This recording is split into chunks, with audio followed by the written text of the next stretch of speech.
What's up, everybody? Bert here, and in today's video, we're going to be talking about Doom Eternal. So get ready. So, Doom Eternal is the sequel to the wildly successful and popular Doom, which came out in 2016. In November of 2020, Microsoft acquired ZeniMax, which is the parent company to the studio that made Doom. So, with that said, Doom Eternal and Doom 2016 both came to Microsoft Game Pass, and so did a bunch of other games like Skyrim and Fallout. So the game came out to some controversy. The music producer Mick Gordon, who produced the soundtrack for Doom 2016, had a bit of an issue with the studio over the sound mixing. To kind of summarize what exactly happened, Mick Gordon was given a deadline and he requested an extension even though the game was supposed to come out in April.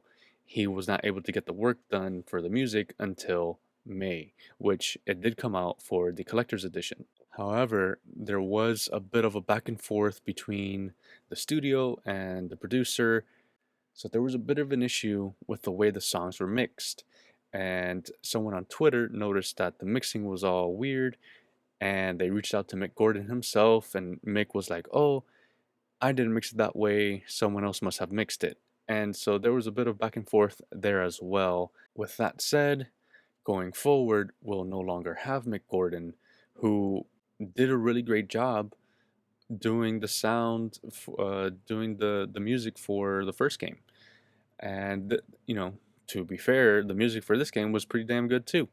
But going forward, we'll see what happens between the two. We'll see what happens with the games, how many more come out. Everything's a franchise now. But that's something to see in the future. With that said, with that out of the way, let's get into the game and some of the things I liked and some of the things I didn't like, and a little bit of how the game went for me.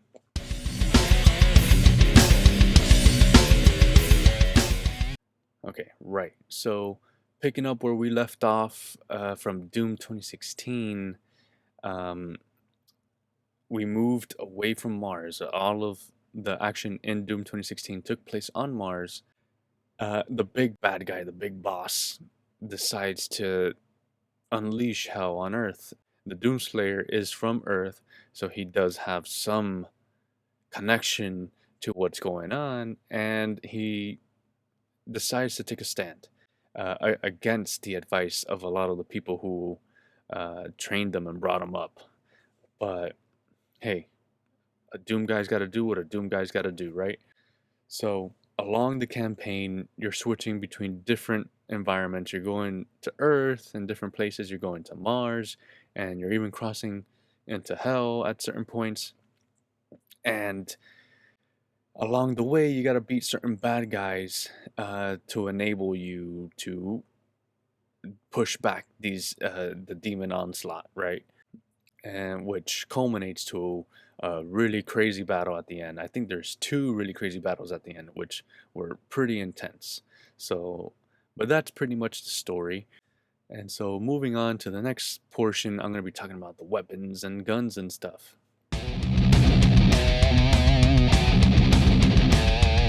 So, in order to beat these bad guys, you are given an arsenal of weapons, to say the least. There's a lot of familiar weapons, like the sawed-off shotgun, and the regular shotgun, the machine gun, and yada yada yada. Right? You have a lot of the same weapons that we saw in Doom 2016. However, I feel that the upgrade experience was a little bit different, a little bit better. You can customize each weapon. Each weapon has kind of like a mod where you can customize, I think, 3 or 4 times. And once you unlock the last portion, that gun is pretty much insane. It doesn't matter which gun it is. And so there's 2 different mods that you can equip. Both of them can be maxed out a couple times. There's even the inclusion of an ice grenade now, which helps in certain situations when you're kind of surrounded. There's a new ability called the Blood Punch, which could also be upgraded, but not in the same way as your weapons. It is upgraded through a different mechanic in the menu system that we'll see here. But either way, uh, any weapon you have can be upgraded, except for maybe the chainsaw. The chainsaw still does of the same things as it used to do. It doesn't really change too much. Maybe you can upgrade it to drop more loot here and there. Oh, and there is a flamethrower that does help a lot. That can be upgraded. A lot of these weapons can be upgraded, and the way you do so is when you're in these maps, you can find Praetor points and Sentinel crystals. Both of these things will allow you to upgrade your weapons and your offensive abilities. So make sure you try to go around the whole map to look for all these things.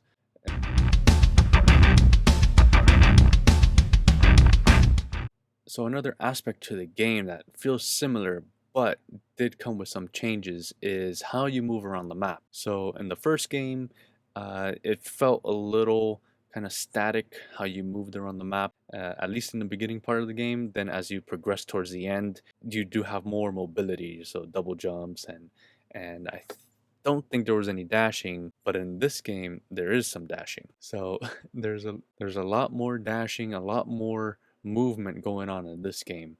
There's vaulting, so you have to look for different poles that you just automatically grab onto as long as you jump into it. Then you vault up to the next level or away from certain bad guys or what have you.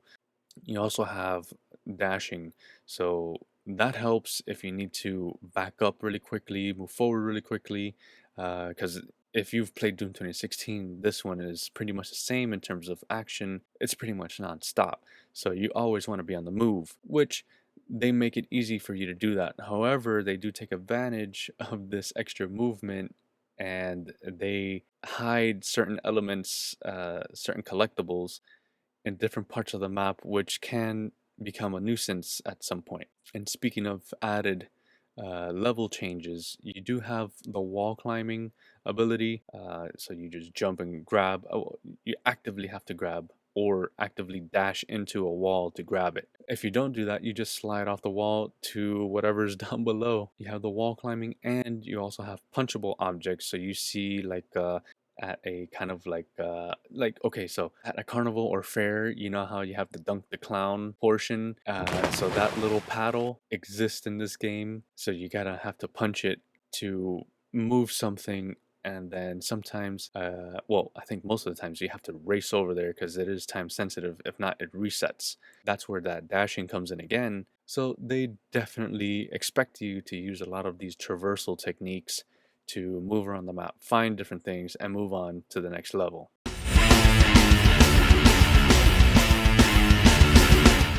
So amongst the other things that they added, which one of them I found to be perfect for the difficulty I played on, it's the extra lives system.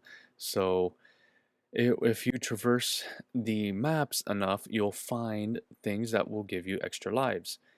And you can stack between levels and just keep collecting until I don't think there's a limit until how many you can have hoarded. But in my experience, I went through them like a stack of hotcakes. I don't know why I said that, but you go through them super fast if you're going on higher difficulty. I think I did my playthrough on Nightmare, whatever the second one is, the second highest one is. So extra lives definitely come in clutch. So how they work is you collect it and you get thrown into a battle. As you go through the map, you get thrown into a battle, and if you run out of health, so you don't die, you continue until your health regenerates, and then you can die for real after that if you're out of extra lives. So it helps you continue fighting, it helps you get out of the situation or beat that bad guy that killed you. And so that really helped a lot. That's one way they get you to explore the maps, is to collect these extra lives. Another new thing that they added, so there are these hidden levels where you need to find a special key called an Empyrean key, and you unlock this gate.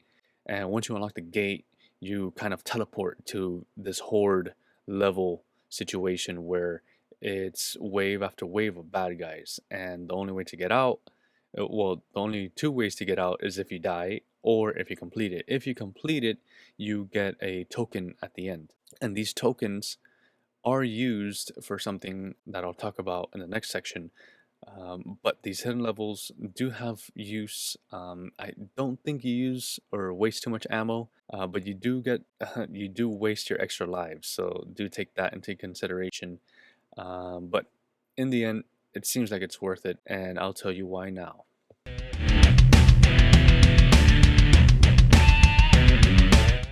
As I just mentioned, those secret battles help you unlock a powerful weapon. It's called the Unmaker, and it is located in this new portion to the game where it is your headquarters, essentially. And on this fortress, you have tons of stuff, one of them being the Unmaker, which you need to unlock by beating those secret levels that I mentioned. Um, I never got to do it through my play run. I only missed like one level, and you need to have like 6 or 7 to unlock it. So that was unfortunate. So you have this headquarters, which is new.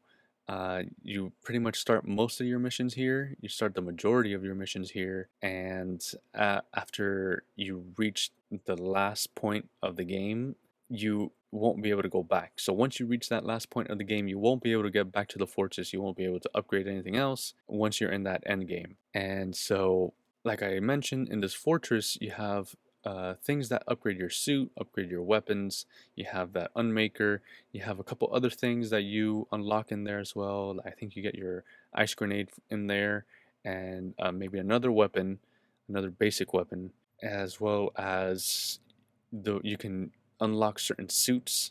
But the way that you unlock these things is by collecting Sentinel batteries. So all these things are locked behind certain gates, and the batteries are used to open the gates, and you need 2 batteries per gate. And so guess where you get the batteries? By going through the levels. So it's up to you whether you decide to open all the gates or not. I didn't get to do it, but you do get upgrades by doing so. Another thing in the headquarters is a practice arena. This feature I didn't really use a lot. I just went in because the game told me to, and then after that, I don't think I went in at all after that. So that's the headquarters, and finally, I'm going to be getting to the last part of this video.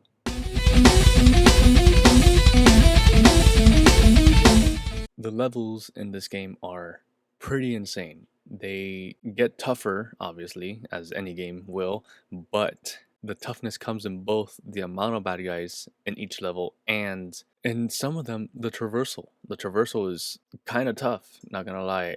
You need to be pretty precise in a lot of your movements. If not, you'll fall into a lava pit one time, or you just fall into an abyss another time. But the bad guys, my goodness, there are so many bad guys that you have to fight, and it feels like some of those times are overwhelming. But that's where you have to use all your equipment, and you will run out of ammo lots of times. But again, you have those extra lives, come in clutch, but it is tough. I think one of the toughest bad guys that I faced was the Marauder, it seemed like a one-time character when they introduced it, but that bad guy type shows up a lot after it's introduced, and it comes up in the worst times because I think out of all the bad guys, that was the toughest one. And so every time a new bad guy is introduced, it keeps showing up after that, like in this big freaking mosh pit type scenes where it's like all these different type of bad guys. Obviously, they throw in the little soft ones, the little zombie ones that don't do a lot of damage. They are annoying, but they don't do a lot of damage.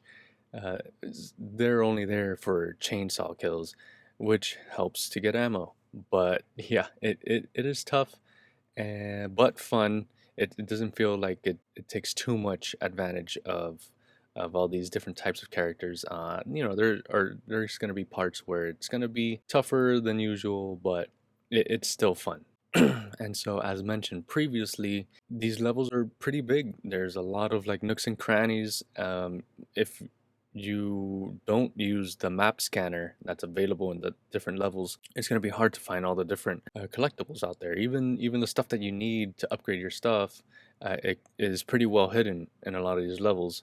So, but once you get that map scanner, it becomes a lot easier to see the whole level, and these levels are pretty massive. Like you look at the map view and you're like, where the hell did I just go? Because you are all over the place in this game.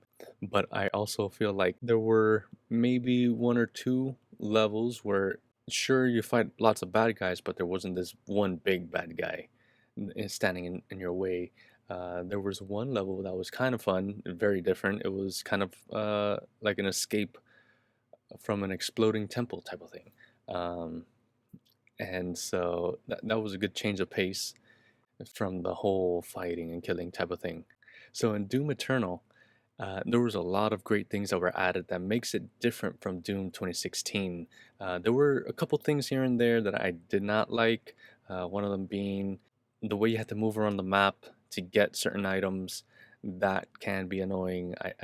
There were times that I had to redo certain parts because I just couldn't get the right double jump or I couldn't get the right dash at a certain time. And another thing I didn't like either was the just like some of the fights with the bad guys. They were really tough. They were really tough at times.